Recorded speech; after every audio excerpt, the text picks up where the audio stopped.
디도서 3장 4절 우리 구주 하나님의 자비와 사람 사랑하심을 나타낼 때 우리를 구원하시되 우리가 행한 바 의로운 행위로 말미암지 아니하고 오직 그의 긍휼하심을 따라 중생의 씻음과 성령의 새롭게 하심으로 하셨나니 우리 구주 예수 그리스도로 말미암아 우리에게 그 성령을 풍성히 부어주사 우리로 그의 은혜를 힘입어 의롭다 하심을 얻어 영생의 소망을 따라 상속자가 되게 하려 하심이라.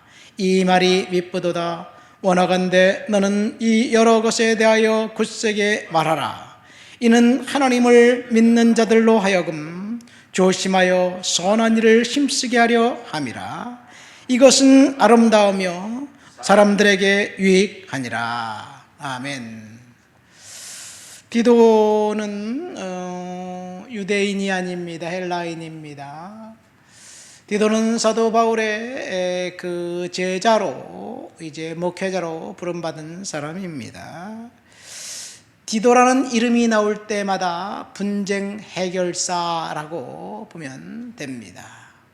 말 많고 탈 많은 고린도 교회 분쟁을 해결하기 위해서 디도를 2번이나 파송했습니다. 오늘 우리가 읽은 본문은 디도서는 그레데 섬에 이제서 사역하고 있는 목회자 디도에게 보낸 개인적인 서신입니다. 개인적인 서신이기 때문에 이제 그 지역의 상황에 대해서 설명하는 것이 없습니다. 왜냐하면 본인이 거기에 있기 때문에 그렇습니다. 그리고 그 상황, 그 사람들이 어떤지를 명확하게 설명해 주기도 합니다.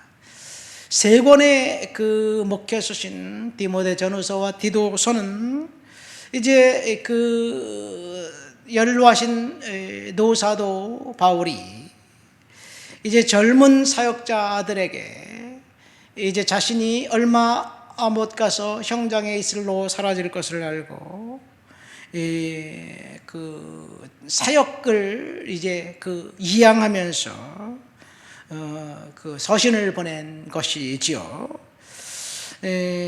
그 구원받은 사람들로 어떻게 선한 삶을 살아야 될까? 이것이 오늘 본문의 핵심입니다. 이 본문에서는 우리는 2가지를 알 수 있습니다. 첫 번째는 구원은 선행이나 의로운 행동이 아니라 믿음이다. 2번째, 구원받은 사람은 그 선한 삶을 살아야 한다. 다른 사람을 섬기는 거룩한 삶을 살아야 한다는 이야기를 하고 있습니다.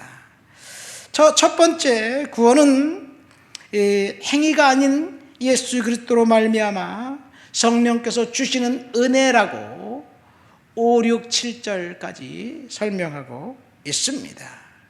5절 말씀에 보면 우리를 구원하시되라는 말이 나옵니다.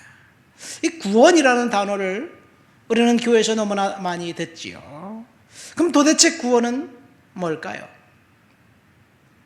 구원은 죽음의 문제를 해결받은 사후 천국에 가는 것이 구원일까요? 맞습니다. 그것이 맞습니다.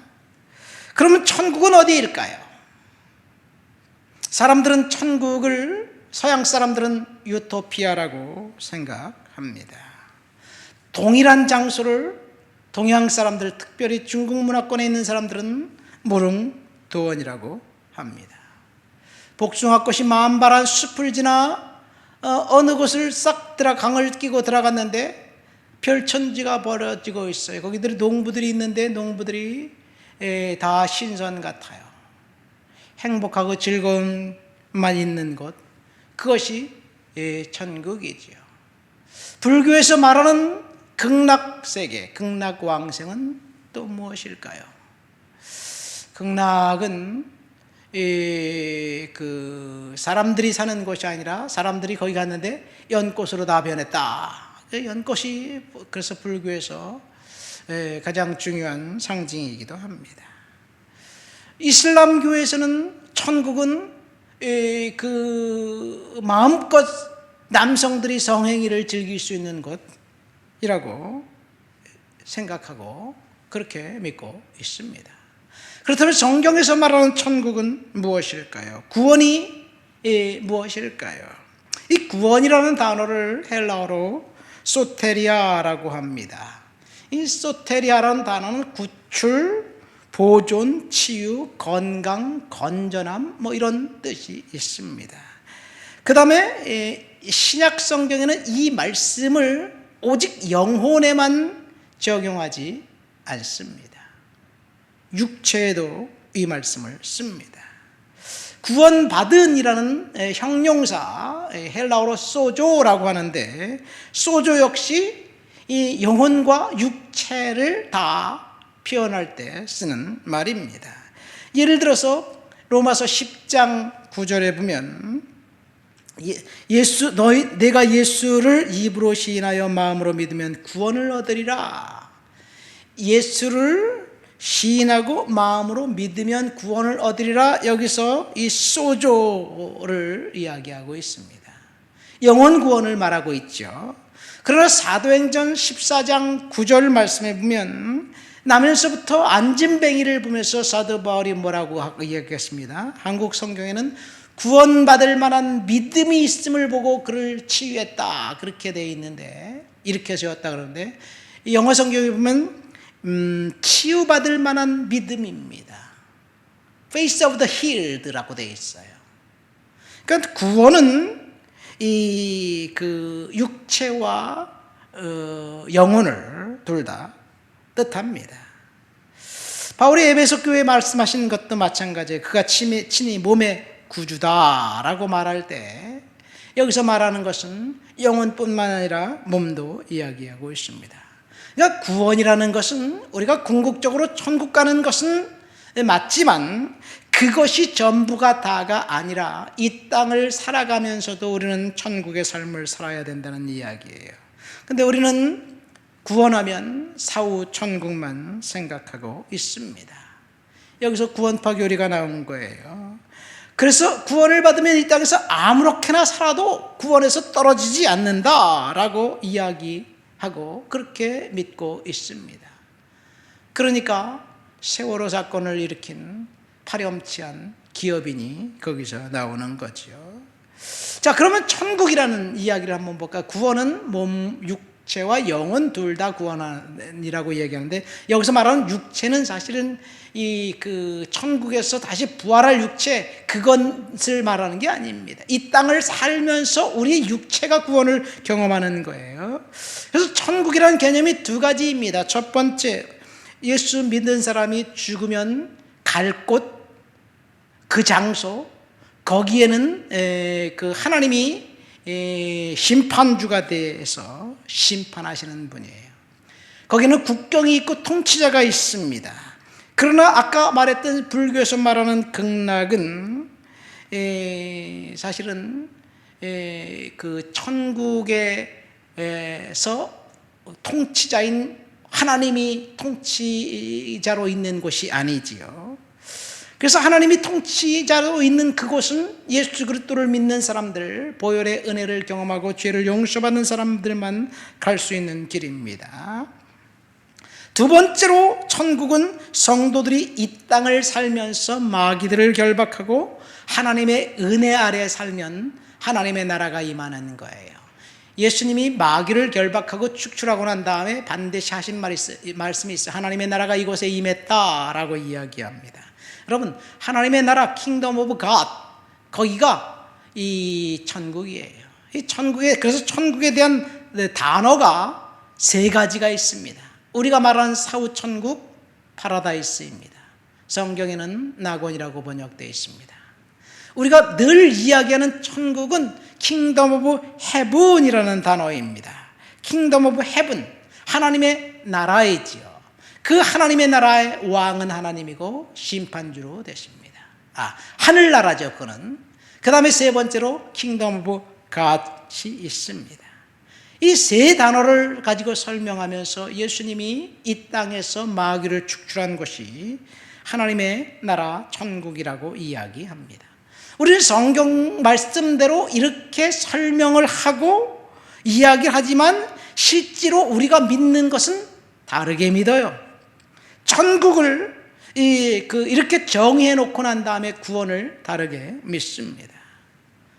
구원파에서는 사후 갈 수 있는 곳 천국이 오직 유일한 천국이라고 그렇게 주장하는데, 많은 교회에서도 천국을 구원파식으로 설명하고 그렇게 해석하고 그렇게 알고 있습니다. 그러니까 이 땅을 살면서 아무렇게나 살아도 된다, 그런 생각이 은연중에 있습니다. 반대는 또 있어요. 이 세상이 전부다. 그래서 해방신학에서 구원은 이 불의를 뽑아내고 불의와 싸워서 불의 그 압박을 당하는 사람들을 그 압박으로부터 해방시키는 것이 구원이다. 가난하고 억눌린 사람들과 연대하는 것이 회심이다, 이렇게 주장합니다. 그러니까 이 해방신학에서는 사실은 사후천국은 없습니다. 그러니까 해방신학에서는 하나님의 나라가 이 땅에 임했고 해방시키는 것이 전부예요. 안타깝게도 오늘날 우리가 구원이라고 생각하는 것은 아마도 축복받는 것, 성공하는 것, 잘되는 것, 그것을 있지 않은가 생각됩니다. 많은 대형교회들이 신사도 운동에 그 영향을 받아서 긍정적인 사고방식을 가지고 이제 이 세상에서 잘되는 것, 그것을 올인하는데 거기에 빠져 있는 것이 사후천국이 빠져 있어요. 너무나 이 세상이 매력적이기 때문에 그렇지 않은가 생각됩니다. 구원은 예수님이 이제 사도 바울이 로마서 10장 9절 10절에 이렇게 이야기하고 있어요. 내가 만일 입으로 예수를 주로 시인하며 또 하나님께서 그를 죽은 자 가운데서 살리신 것을 내 마음에 믿으면 구원을 받으리라. 사람이 마음으로 믿어 의에 이르고 입으로 시인하여 구원에 이르느니라. 여기서 입으로 시인하여 구원에 이른다는 말을 이제 굉장히 중요하죠. 그래서 많은 그 기독교에서 입으로 시인하는 것, 지적인 동의, 예수 그리스도께서 구세주임을 지적으로 동의하면 믿었다, 그래서 구원받는다라고 이야기합니다. 그런데 사실은 지적인 동의, 마음으로 믿어 의에 이르고 입으로 시인하여 구원에 이른다는 그 말 속에서 이 마음으로 믿는다는 말이 무엇이냐? 이 마음으로 믿는다는 말은 우리의 지정의, 그 지정의를 가지고 결단하는 것과 맡김을 이야기합니다. 그러니까 지적인 동의만 중요한 것이 아니라 지적인 동의 이후에 맡김과 결단이 필요한데, 맡김은 그 하나님께 인생을 드리기로 결정하고 맡기는 거죠. 그리고 결단은 회개를 이야기합니다. 그러니까 맡김과 결단의 과정, 회개의 과정이 없다면 구원이 반쪽짜리라는 이야기이기도 합니다. 그래서 우리는 예수 그리스도를 믿는다는 그 믿음은 그냥 지적인 동의로 끝나는 것이 아니라 거기에 우리의 결단과 회개가 포함되어야 한다는 이야기지요. 회개는 죄에서 돌아서는 것입니다. 예수님이 공생애를 시작하면서 첫 번째로 선포하신 메시지가 회개하라 천국이 가까웠느니라 라고 이야기하고 있어요. 그래서 우리는 결단해야 됩니다. 그런데 이 결단이라는 것은 우리의 의로운 행동을 이야기하는 것은 아닙니다. 많은 사람들이 자신이 뭔가 행동을 해야지 구원받는다고 주장하면서 그렇게 생각하기도 합니다. 어쨌든 우리는 혼돈된 생각 속에 살고 있어요. 주님 앞에 지적으로 예수님이 그리스도임을 동의하고 결단하고 회개한다는 그것이 우리가 이 땅을 살면서 거룩하고 정결하게 사는 그 삶을 의미한다고 생각하면서 도덕적으로 경건하게 살지 않으면 지옥 간다고 주장하는 이야기, 그것이 또 다른 극단이기도 합니다. 어쨌든 구원은 우리의 행동과 이 선행으로 말미암은 것이 아니라 철저한 하나님의 은혜고, 그리고 보혈의 능력을 통한 하나님께서 허락하신 것이지요. 우리가 구원을 위해서 뭔가 할 수 있는 것은 아무것도 없습니다. 우리는 오직 은혜로 말미암아 구원받았습니다. 그러면 구원받은 사람들로서 우리가 어떤 삶을 살아야 되는가? 오늘 본문은 8절 말씀에 이렇게 이야기하고 있습니다. 미쁘다 이 말이여, 원하건대 너는 이 여러 것에 대하여 굳세게 말하라. 이는 하나님을 믿는 자들로 하여금 조심하여 선한 일을 힘쓰게 하려 함이라. 이것이 아름다우며 사람에게 유익하니라. 그러니까 선한 일을 힘쓰라는 말씀 속에 있습니다. 선한 일, 섬김을 하지 않으면, 세상 사람들을 섬기지 않으면 그 사람의 구원이 진짜일까 하나님은 의심한다는 이야기예요. 예수님은 섬기라고 명령하셨습니다. 예수님은 섬김을 위해서 이 땅에 오셨습니다. 우리는 구원받은 사람으로서 다른 사람을 섬기는 삶을 살아야지, 그것이 구원의 완성이 아닌가 생각됩니다. 그러니까 구원은 그냥 지적인 동의로만 끝나는 것이 아니에요.